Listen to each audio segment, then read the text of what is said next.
यीशु सहाय, यीशु इलोहीम। एक और नई सुबह में परमेश्वर का धन्यवाद देते हुए उसके चरणों में आते हैं और आप सबके लिए भी ये प्रार्थना करते हैं कि आप प्रभु में आनंदित रहें, सुरक्षित रहें, आशीषित रहें और हर दिन अपने आप को प्रभु के दिन के लिए तैयार करते रहें। आत्मिक अंधेपन से छुटकारा का तीसरे भाग में जब हम मनन कर रहे हैं तो मैं आपको बताना चाहूंगा कि दूसरा राजा उसके 6 अध्याय के 17 पद में इस प्रकार से लिखा है, तब एलीशा ने प्रार्थना की कि हे यहोवा परमेश्वर, इसकी आंखें खोल दे कि ये देख सके।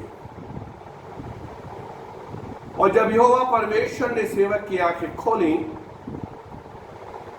और जब वो देखने लगा तो क्या देखा कि एलीशा के चारों ओर का पहाड़ अग्नि में घोड़ों और रथों से घिरा हुआ है। यहां पर भी मेरे प्रियो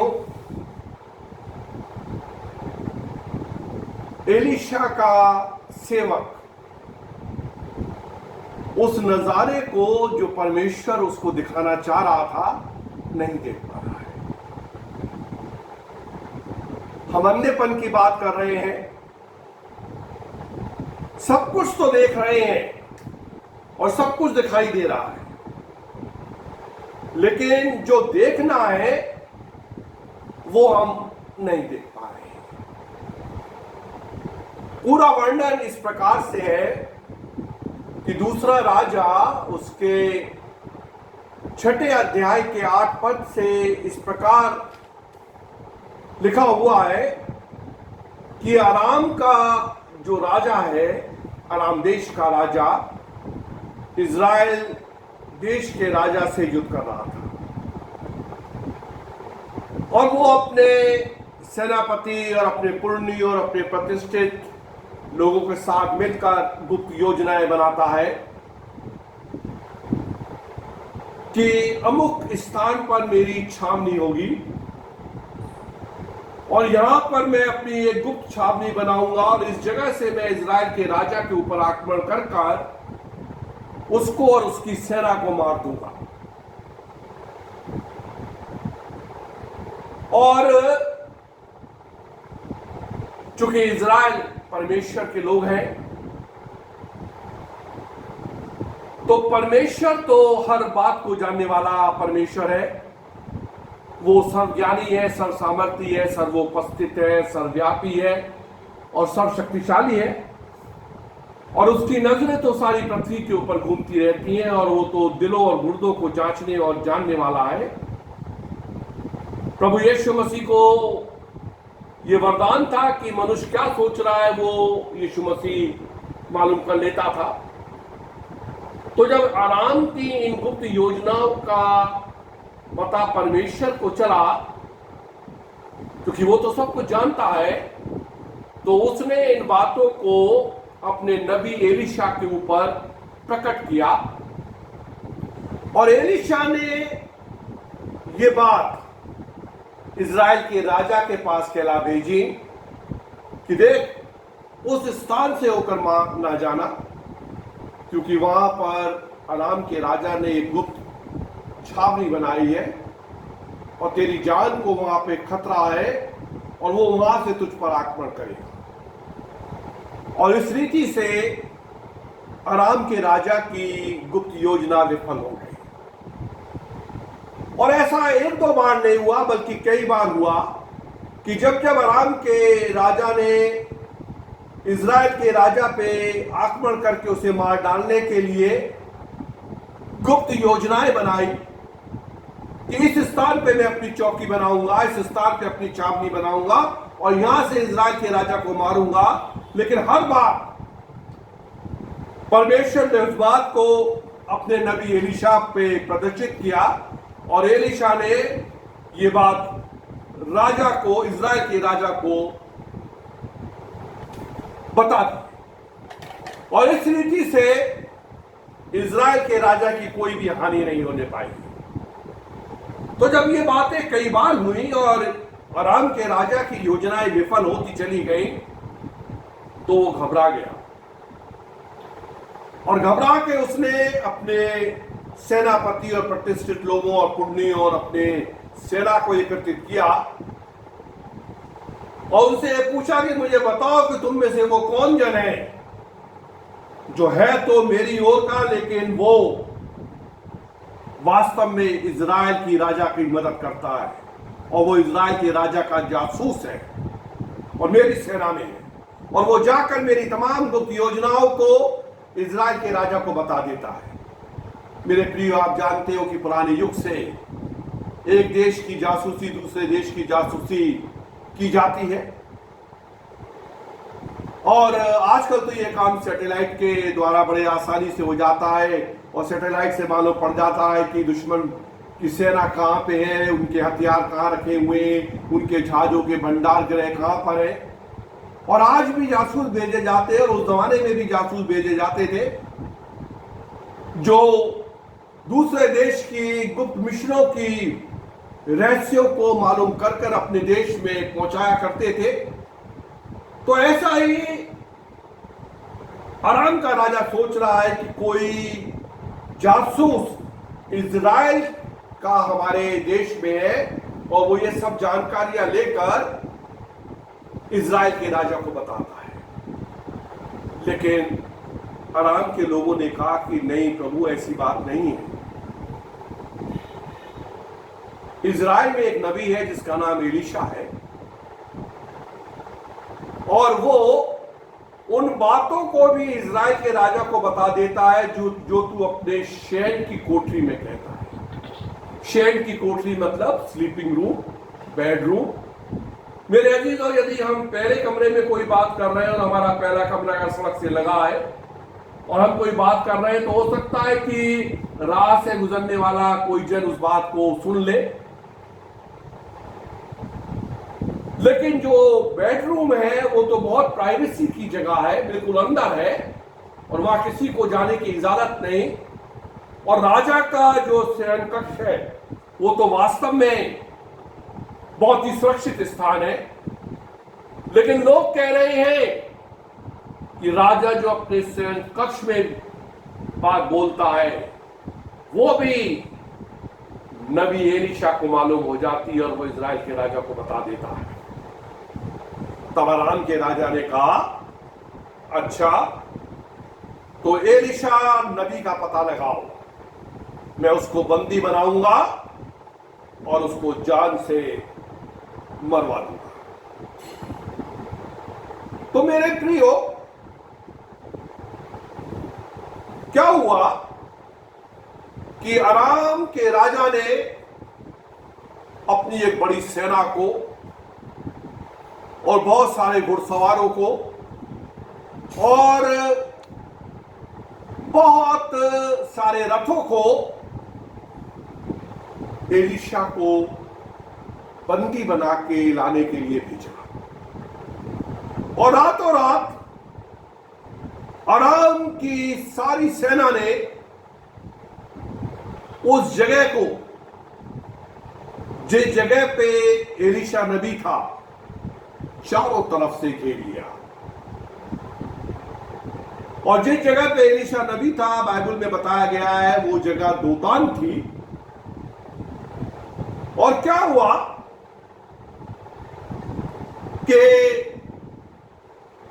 भोर को जब एलीशा नबी का टहलुआ या उसका सेवक उठा और उसने जब ये देखा कि हमें चारों तरफ से अराम की सेना ने घेर रखा है, तो वो डर गया और डर के चिल्ला उठा, ये स्वामी है स्वामी, हम तो देख चारों तरफ से घिर गए हैं और हम अब घात किए जाने वाले हैं। तब उसके स्वामी एलीशा ने अपने सेवक को ढांढस बनाया और ये कहा, मत डर,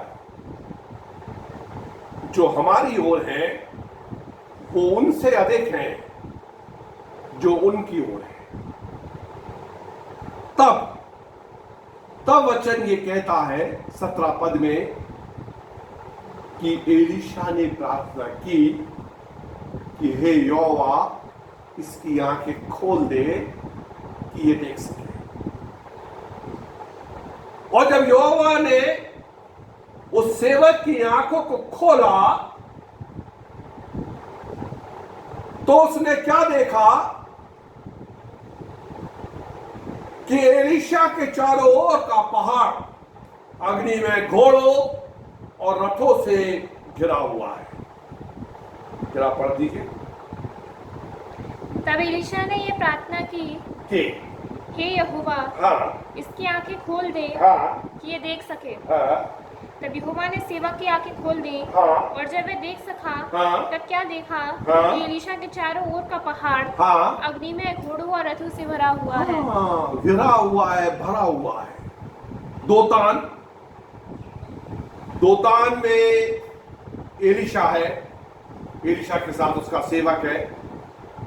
तो दोतान के चारों तरफ तो अराम की सेना ने घेर लिया और अराम की सेना के चारों तरफ स्वर्गीय सेना, अग्नि में रथ, अग्नि में घोड़े।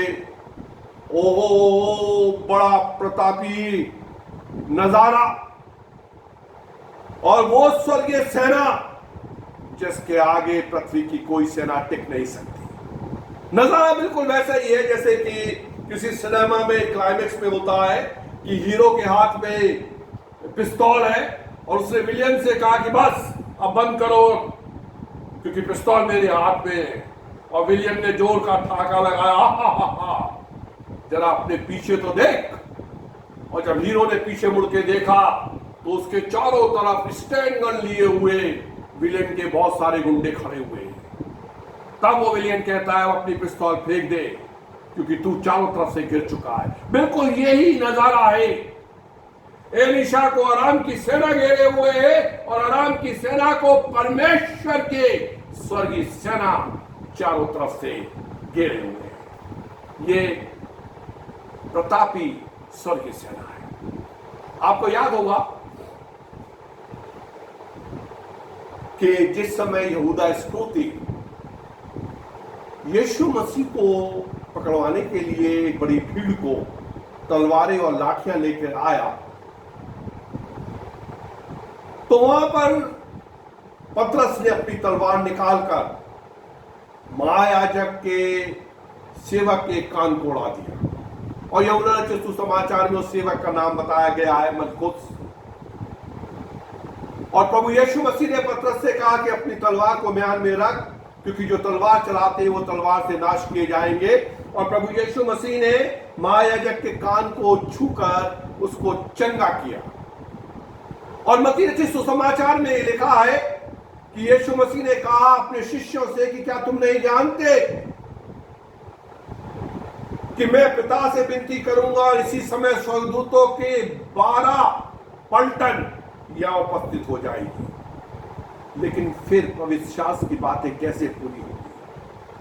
भाई ये तो होना है, मुझे पकड़ाया जाना है, मुझे क्रूस पे मरना है, मुझे दफनाया जाना है, मुझे तीसरे दिन जी उठना है। ये बातें पूरी होने के लिए ही तो ये सब कुछ हो रहा है। लेकिन अगर मैं विरोध करना चाहूं तो 12 पलटन। और हमें बताया गया कि एक रोमी पलटन में 3000 सैनिक होते हैं और एक दूसरी रोमी पलटन में 6000 भी सैनिक होते हैं। अगर 3000 सैनिक एक पलटन में हैं तो 12 3 36,000। और अगर 6000 सैनिक हैं तो 12 6 72,000। यानी या तो 36,000 या 72,000 स्वर्गदूत उसी समय उस स्थान पर आ जाते हैं। तब उस भीड़ का क्या अर्थ होता? आपकी जानकारी के लिए मैं बताना चाह रहा हूं कि केवल एक स्वर्गदूत, एक 72,000 स्वर्गदूतों की बात नहीं करता मैं एक स्वर्गदूत की बात करता हूं। एक स्वर्गदूत क्या कर सकता है? बेटी जरा पढ़िए दूसरा राजा 19 अध्याय का 35 पद। उसी रात में क्या हुआ जी, कि यहोवा के दूत ने निकलकर, यहोवा के दूत, यानी यहाँ पर एक दूत की चर्चा है। यहोवा के दूत ने निकलकर अश्शूरियों की छावनी में हाँ 1,85,000 पुरुषों को मारा। 1,85,000 पुरुषों को मारा। और जब वो सवेरे उठे तो उन्होंने देखा कि शव ही शव पड़े हुए हैं। एक स्वर्गदूत ने 1,85,000 लोगों को मारा। तो कैन यू इमेजिन कि 72,000 स्वर्गदूत क्या करते वहां पर? जो यहूदा स्कूती और महायाजक और याजकों की और बड़ी भीड़ वहां पर आई थी ना, उनको दौड़ा दौड़ा के मारा। एक स्वर्गदूत, हाँ, परमेश्वर का एक स्वर्गदूत। हम कहते हैं शैतान शैतान शैतान, शैतान ये करता है, शैतान वो करता है, शैतान शक्तिशाली है, शैतान स्वर्ग में पहुंच जाता है, शैतान परमेश्वर के सिंहासन के पास पहुंच जाता है। मेरे अजीजों, इस शैतान को भी उसका समय आने पर केवल एक स्वर्गदूत जंजीर से बांध देगा। जरा पढ़ देना प्रकाशित वाक्य 20 अध्याय उसका पहला और दूसरा पद। मैं बताना चाह रहा हूं आपको एक स्वर्गदूत जी 20 अध्याय पहला और दूसरा पद। फिर मैंने हाँ, एक स्वर्गदूत को स्वर्ग से उतरते देखा, जिसके हाथ में अथाह कुंड की कुंजी और एक बड़ी जंजीर थी। हाँ, उसने उस अजगर अर्थात पुराने सांप को, जी हाँ, जो इब्लीस और शैतान है, जो शैतान है, पकड़ के 1000 वर्ष के लिए बांध दिया। 1000 वर्ष के लिए बांध दिया। एक स्वर्गदूत बांध देगा शैतान। तो हम क्या स्वर्गीय सेना की कल्पना कर सकते हैं? देखिए, एक और जगह मैं आपको बता रहा हूं कि स्वर्गीय सेना कैसी है। आप परमेश्वर के उन दर्शनों को जो हमें देखना चाहिए देखिए और उसका नजारा लीजिए। प्रकाशित वाक्य की पुस्तक 9 अध्याय 16 पद से। उनकी फौज के सवारों की गिनती, परमेश्वर के फौज के सवारों की गिनती 20 करोड़ थी। कितनी थी? 20 करोड़। 20 करोड़। ध्यान से सुनिए, 20 करोड़ थी जी। मैंने उनकी गिनती सुनी। यूहन्ना जिस समय पतमस टापू पे कैद है और वो प्रभु के दिन आत्मा में आ गया है, तो वो दर्शन देख रहा है। दर्शन में वो चीजों को देख भी रहा है और कानों से दर्शन की बातों को सुन भी रहा है। वो कह रहा है कि फौज की गिनती 20 करोड़ है और मैंने वो गिनती सुनी। आगे बढ़िए। मुझे इस दर्शन में घोड़े और उनके ऐसे सवार दिखाई दिए जिनकी झिलमें आग और धूमकान और गंधक की सी थी। ऐसे घोड़े दर्शन में दिखे और उन पे जो सवार बैठे हुए थे ना, उनकी जो झिलमें हैं वो कैसी हैं? आग और धूम्रकान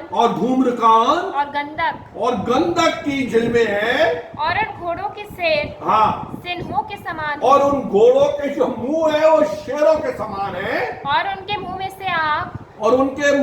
से आग, धुआं और गंधक निकलते थे। 3 चीजें उनके मुंह से निकलती हैं, आग निकलती है, धुआं निकलता है और गंधक निकलती है जी। इन तीनों महामारियों अर्थात आग और धुएं और गंधक से जी, आग और धुएं और गंधक से जो उनके मुंह से निकलते थे, मनुष्यों की 1/3 मार डाली गई। काय की 1/3? मनुष्यों की 1/3 मार डाली गई। मेरे प्रियो, अभी आपने देखा क्या है? अभी तो आपको बहुत कुछ देखना। 1/3 1/3 मनुष्य लोग मार डाले गए जी। आगे पढ़िए। क्योंकि उन घोड़ों की सामर्थ उनके मुंह और उनकी पूंछों में थी। हाँ, उनकी जो घोड़े हैं उनकी सामर्थ केवल मुंह में नहीं है बल्कि उनकी पूंछों में भी है जी। इसलिए कि उनकी पूंछें सांपों जैसी थी। हाँ, उनकी पूंछें में क्या थी? सांपों जैसी थी। और उन पूंछों के सिर भी थे। और उन पूंछों के सिर भी थे। और इन्हीं से वे पीड़ा पहुंचाते थे। वो पीड़ा पहुंचाते थे। ये स्वर्गीय सेना का मैंने आपको एक नजारा दिखाया है, जो स्वर्गीय सेना आकर दोतान के चारों तरफ, अराम की सेना के चारों तरफ आकर खड़ी हो गई है। और जिस स्वर्गीय सेना को एलीशा का सेवक देख नहीं पा रहा है ना, उसने अपनी आंखों से अराम की सेना को तो देख लिया कि प्रभु हम मरे, हम गिरे, हम घात किए गए, वो डर गया, कांप गया कि हम तो चारों तरफ से गिर गए। लेकिन जो अराम की सेना को स्वर्गीय सेना ने घेर रखा था, उसको वो नहीं देख पाया। हाँ मेरे प्रियो, वो अलौकिक दर्शन जो परमेश्वर दिखाना चाह रहा है वो नहीं देख पाया। वो परमेश्वर की भव्यता जो परमेश्वर दिखाना चाह रहा है वो सेवक नहीं देख पाया। वो परमेश्वर की दिव्यता जो परमेश्वर दिखाना चाह रहा है वो सेवक नहीं देख पाया। वो परमेश्वर की असीमित सामर्थ की शक्ति जो सेवक को देखनी चाहिए वो सेवक नहीं देख पा रहा। क्यों? क्योंकि उसकी आंखें क्या है? बंद है। और मैं पिछले 3 रविवार से इन बंद आंखों के लिए ही आपसे बारंबार चर्चा कर रहा हूं। हमारी ये आंखें खुलनी चाहिए। हम किस दौर से गुजर रहे हैं, हमारे चारों तरफ क्या हो रहा है, क्या आपने इस नजारे को देखा? हाँ, ये अंत के दिन है और आप इस समय इस संकट काल को देख रहे हैं। जगह जगह भूकंप है, कितनी बाढ़ें आ रही है, कितनी मार विपत्तियां आ रही है, कैसे जंगलों में आग लग रही है, कैसे आकाश की शक्तियां गिराई जा रही है। और कोरोना वायरस के रूप में एक महामारी इस समय हमारे बीच में है। क्या हम इसको देख पा रहे हैं? पिछले दिनों में जब लॉकआउट था और मैं रिलीजियस लीडर के नाते कलेक्टर, धौलपुर कलेक्टर के द्वारा बुलाया जाता था डिस्कशन के लिए, और मेरे पास था, मैं पास के थ्रू जाता था। और मैं जब, मेरी पत्नी भी मेडिकल डिपार्टमेंट में, जब वो नौकरी करने जाती थी और जब मैं उनको छोड़ने जाता था तो हमें रास्ते नहीं मिलते थे धौलपुर में निकलने के लिए। कई बालों की बल्लियां लगी हुई है, रास्ते, ये रास्ता बंद, वो रास्ता बंद, सब जगह कर्फ्यू है। एक आदमी दिखाई नहीं देता था। एक दुकान पे सामान लेने के लिए गया तो लिस्ट निकाली, अरे लिस्ट नहीं, 1-2 सामान ले लीजिए जो बहुत जरूरी है। ओ बस बंद करना है, बंद करना। वो भयानक नजारा मैंने देखा। लेकिन आज जब कोरोना वायरस उससे भी ज्यादा भयानक हो गया है, मेरे प्रियो, हमारे इंडिया के अंदर 24 घंटे के अंदर 50,000 से भी ज्यादा इन्फेक्टेड लोग हो रहे हैं एक दिन के अंदर। कल 57,000 से भी ज्यादा थे। और पिछले दिनों मैंने देखा कि 24 घंटे में 1,000 लोगों से ज्यादा मौतें हुई। तो भी हमारी नजरें इस समय उस महामारी पे नहीं लगी। क्यों? क्योंकि अब बाजार खुल गए हैं, मिठाइयों की दुकानें सज गई हैं, फिर से भीड़ भाड़ हो गई है और हम इस कोरोना के बिल्कुल यूज्ड टू हो गए हैं। हम इसकी परवाह नहीं कर रहे। हे परमेश्वर के दास लोगों, और उन दासों में मैं अपने आप को भी इंक्लूड करता हूं, और हे परमेश्वर के विश्वासी लोगों, क्या इस समय आपकी नजरें उस नजारे को नहीं देखना चाहिए? क्या इस समय आपको छातियों को पीटते हुए और रोते हुए और गिड़गिड़ाते हुए अपने पापों का पाप अंगीकार करते हुए पश्चाताप और प्रायश्चित नहीं करना चाहिए? मेरे प्रियो, अभी आपने क्या देखा? अभी आपको बहुत कुछ देखना है और आपको इस समय प्रार्थना में होना चाहिए। लेकिन आपकी नजरें इस समय कहां लगी हैं? ऐसे संकट के काल के अंदर भी जो हम को परमेश्वर अलौकिक दर्शन दिखा रहा है, दिव्यता दिखा रहा है, भव्यता दिखा रहा है, क्या उसको छोड़कर क्या सुन रहे हैं हमने सुना कि एक ही दिन के अंदर 2-2, 3-3 एटीएम मशीन काट के उसके रुपए चुरा के चोर लेके भाग गए, और जो लोग नहीं काट पाए वो पूरी एटीएम मशीन को उखाड़ के ले गए। भ्रष्टाचार है, बलात्कार है, अपहरण है, क्या कुछ नहीं है। अरे मेरे प्रियो, हम देख क्या रहे हैं? हमने सुना अभी कि अपहरणकर्ताओं ने अपहरण कर लिया, 30 लाख रुपए फिरौती के भी दे दिए, फिर भी मर्डर कर दिया। 1 करोड़ रुपए मांग लिया, 5 करोड़ रुपए मांग लिया, किडनैपिंग हो रही है। मेरे प्रियो, बड़ा दुख हो रहा है मुझे बड़ी शर्म आ रही है कि एक कोरोना के क्वारंटीन सेंटर के अंदर एक कोरोना पॉजिटिव आदमी ने उसी सेंटर की एक कोरोना पॉजिटिव युवती के साथ बलात्कार कर दिया, जबकि वो आदमी कोरोना पॉजिटिव है, मृत्यु के साए में जी रहा है, लेकिन वो ये सोच रहा है मरते मर जाऊंगा, लेकिन अपने दिल को तो खुश करके ही जाऊंगा। मेरे प्रियो, हमारी नजरें इस समय कहां पे लगी हैं? ओ हम इस समय कहां पर देख रहे हैं? विकास ये देख रहा है कि 8 पुलिस वाले जो आ रहे हैं, इनको मारना है। पुलिस कह रही है कि मुझे विकास दुबे को मारना है। हमारी नजरें इस समय कहां लग रही है? रिया चक्रवर्ती क्या कह रही है? अंकिता लोखंडे क्या कह रही है? अरे किसी सुशांत राजपूत ने अगर डिप्रेशन में आकर सुसाइड कर लिया, तो ऐसे डिप्रेशन और ऐसे अशांत लोगों के लिए ही तो मेरा प्रभु यीशु मसीह ये कहता है, हे परिश्रम और थके हुए लोगों, मेरे पास आओ, मैं तुम्हें विश्राम दूंगा, मैं तुम्हें शांति दूंगा। मेरे प्रियो, हम देख क्या रहे हैं? हमारी आंखें देख क्या रही है? अशोक गहलोत सचिन पायलट को देख रहे हैं, सचिन पायलट अशोक गहलोत को देख रहे हैं, और सचिन पायलट और अशोक गहलोत दोनों मिलकर हाई कोर्ट और सुप्रीम कोर्ट को देख रहे हैं। चाइना ये देख रहा है कि इंडिया क्या कर रहा है।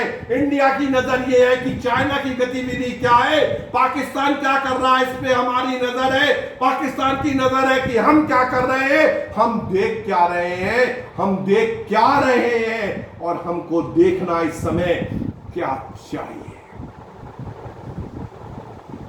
परमेश्वर अपने अलौकिक दर्शन से, अपनी दिव्यता से, अपनी भव्यता से, अपनी असीमित सामर्थ्य से हमसे बातचीत करना चाहता है, और हम उसको देख नहीं पा रहे हैं। क्यों? क्योंकि हमारी आंखें बंद हैं। बात वही है, मत्ती रचित सुसमाचार 6 अध्याय 22 और 23 पर। शरीर का दिया आंख है, यदि तेरी आंख निर्मल है तो तेरा सारा शरीर उजाला होगा, और यदि तेरी आंख बुरी है तो तेरा सारा शरीर अंधियारा होगा। फिर जो उजाला तुझ में अगर अंधकार हो तो अंधकार कैसा बड़ा होगा। आगे पढ़ो बेटा। बाकी मनुष्यों ने, हाँ जी, जो उन मरियों से ना मरे नहीं बेटा, हम आ गए वहां पे दूसरा राजा 6 अध्याय के 17 पर पढ़ रहे थे। वहां प्रेज़ द लॉर्ड, हालेलुया। प्रभु जी रहम करिए, दया करिए, मदद करिए। जब अरामी उसके पास आए, हमारी आंखों को खोलिए जी। जब अरामी उसके पास आए जी, तब एलीशा ने, हाँ जी, यहोवा से प्रार्थना की, हाँ, कि इस दल को अंधा हाँ, कर डाल। हाँ जी, बहुत प्यारी बात। जब अरामी एलीशा के पास आए तो एलीशा ने उस अराम के राजा की सेना को के लिए कहा कि प्रभु पूरी की पूरे दल को क्या कर दे, अंधा कर दे। जी, एलीशा के इस वचन के अनुसार जी हाँ, उसने उन्हें अंधा कर दिया। हाँ जी, वो सारे के सारे अंधे हो गए। जी, जब एलीशा ने उनसे कहा, जी हाँ, ये तो मार्ग नहीं है। अब एलीशा ठट्टा कर रहा है, और एलीशा खुद उनसे कह रहा है कि जो रास्ता तुम ढूंढ रहे हो वो रास्ता ये नहीं है जी, और ना ये नगर है, और ना ये जगह है जहां पर जिसको तुम ढूंढ रहे, एलीशा को ढूंढने आए वो इस नगर में नहीं है। खुद एलीशा इस बात को कह रहा है जी। मेरे पीछे बोलो, अब मेरे पीछे पीछे आ जाओ, मैं तुम्हें उस मनुष्य के पास जिसे तुम ढूंढ रहे हो पहुंचाऊंगा। एलीशा खुद अपने लिए कह रहा है कि मैं एलीशा नहीं हूं, अभी मेरे पीछे पीछे चलो, मैं तुमको एलिशा के पास पहुंचाऊंगा। जी। तब उसने उन्हें हाँ जी। शोमरोन को पहुंचा दिया। अब कहाँ ले आया मालूम है एलिशा? शोमरोन। शोमरोन मालूम है क्या है? शोमरोन इजराइल देश की राजधानी है, यानी अराम के शत्रुओं, अराम की सेना को, जो इजराइल के शत्रु हैं, एलिशा अपने साथ इजराइल देश में ले आया, शत्रु को अपने देश में ले आया है। अब बंदी कौन बन गया? बंदी बनाने तो वो एलिशा को आए थे, लेकिन एलिशा ने सबको अंधा करके इजराइल देश में ले आया। जी। जब वे शोमरोन में आ गए, और जब वो शोमरोन में आ गए, तब एलिशा ने कहा, हाँ जी, हे यहोवा, हाँ जी, इन लोगों की आंखें खोल डाल कि ये देख सकें। अब एलिशा कहता है कि इनकी आंखों को खोल दे कि ये क्या कर सके, देख सके। पहले एलिशा ने अंधा कर दिया और अब ये कह रहा है कि इनकी आंखों को क्या कर दे प्रभु, ठीक कर दे। देखो बात वहीं के वहीं है। अब ये आप अंदाजा लगा लो कि आप अंधे हैं या आप देख पा रहे हैं, है ना? एक बार फिर से पढ़ दो जो हमने पिछले रविवार को पढ़ा था, यशायाह नबी 6 अध्याय 9 और 10 पद।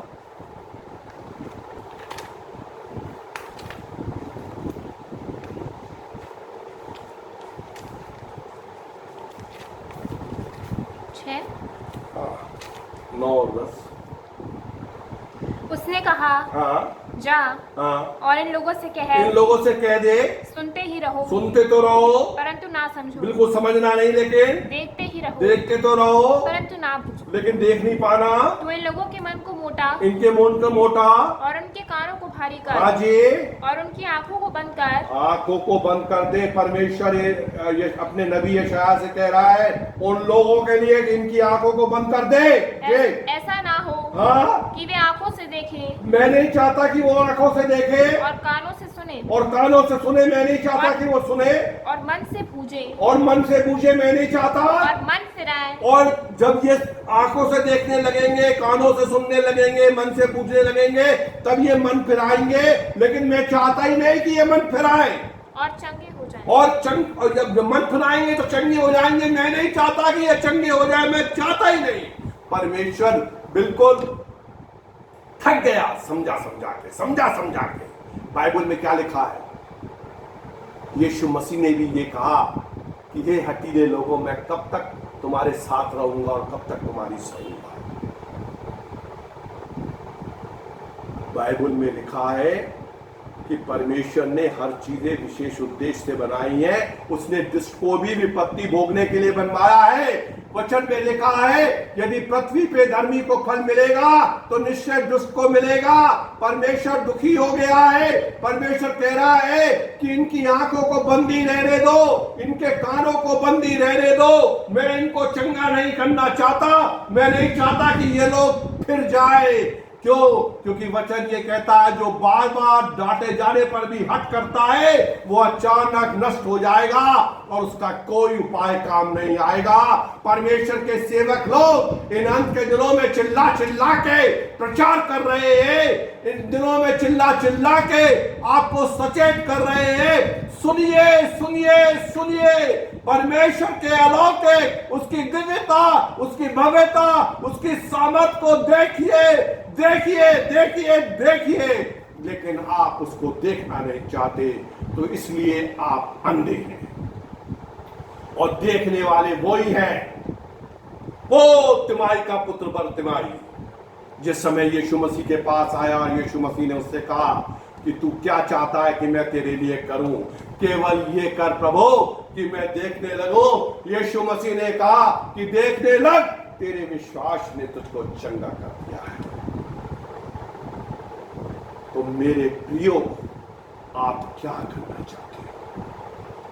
देखने लगो। अपनी आंखों पे से वो चर्बी को, वो मोटी चर्बी को, वो घमंड को, वो आपके सम्मान को, वो आपके ऊंचे कॉलर को, आपकी मर्यादा को, वो आपके धनवान होने को, वो आपकी प्रतिष्ठा को, वो आपके ऊंचे पद को इस समय हटा दो, क्योंकि ये अंत के दिन हैं। और वो देखो जो परमेश्वर आपको दिखाना चाहता है और वो करो। जो इस समय परमेश्वर आपसे करवाना चाहता है। हाँ बेटा, थोड़ा सा आगे बढ़ जाओ। उनको देखकर हाँ जी। इजराइल के राजा ने एलीशा से कहा, हाँ हे मेरे पिता, हाँ क्या मैं इनको मार लूं? हाँ मैं इनको मार लूं? हाँ। आप जब ये आई गए भाई, क्या किया एलीशा ने? एलीशा ने उन लोगों को अंधा बनाकर इजराइल के राजा के पास ले आया। और जब इजराइल के राजा ने कहा, अरे अराम के शत्रु मेरे बिल्कुल सामने, अरे इससे अच्छा क्या मौका है? तो वो कहता है कि अब इनको मार लो। लेकिन एलीशा क्या कहता है? पढ़ो बेटा। उसने उत्तर दिया, हाँ, मत मार। क्या तू उनको मार दिया करता है जिनको तू तलवार और धनुष से बंदी बना लेता है? तू उनको अंजल दे कि खा पी कर अपने स्वामी के पास चले जाएंगे। तब उसने उनके लिए बड़ा भोज किया। तब उन्होंने किनके लिए? अराम की सेना के लिए, अपने दुश्मनों के लिए क्या किया? एक बड़ा भोज किया।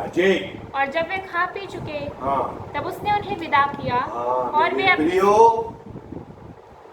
यहाँ पर हम क्षमा देखते हैं, यहाँ पर हम दया देखते हैं, यहाँ पर हम प्रेम देखते हैं। बाइबल में लिखा है ना, अगर तेरा बैरी भूखा हो तो उसे रोटी खिला, अगर वो प्यासा है तो उसे पानी पिला।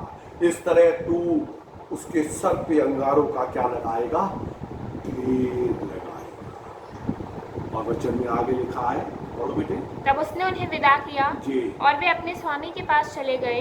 इसके बाद अराम के दल इजराइल के देश में फिर नहीं आए, आएंगे भी नहीं, क्योंकि जिनको मार डालना था उनको जीवित छोड़ा, वो भी अच्छा खाना खिला के, अच्छा पानी पिलाकर उनको सकुशल विदा किया। मेरे प्रियो,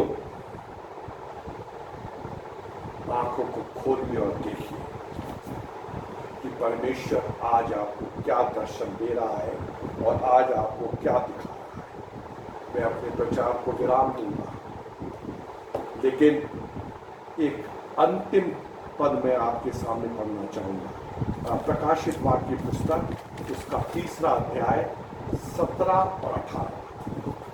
लौदीकिया की कलीसिया के दूत को प्रभु यीशु मसीह क्या कह रहे हैं? जी, तू कहता है कि मैं धनी हूँ। तू कहता है कि क्या हूँ मैं धनी हूँ। ये तू कहता है, ये तू कहता है कि मैं धनी हूँ। जी, और धनवान हो गया हूँ और मुझे किसी वस्तु की घटी नहीं। और मैं तो हर तरह से तरफ, तो मुझे किसी वस्तु की घटी नहीं। और ये तू कहता है, लेकिन तू जानता नहीं। और ये नहीं जानता कि तू अभागा, धीमे तू अभागा और तुच्छ और कंगाल, और वचन में कहता है कि तू धनी है। नहीं, तू धनी नहीं है, तू कंगाल है। जी, और अंधा है तो जे, और नंगा है। तू सोचता तो है कि मैं धनी हो गया, मेरे पास बहुत कुछ है, लेकिन वचन कह रहा है कि नहीं। तू कैसा है? एक बार फिर से पढ़ना बेटे।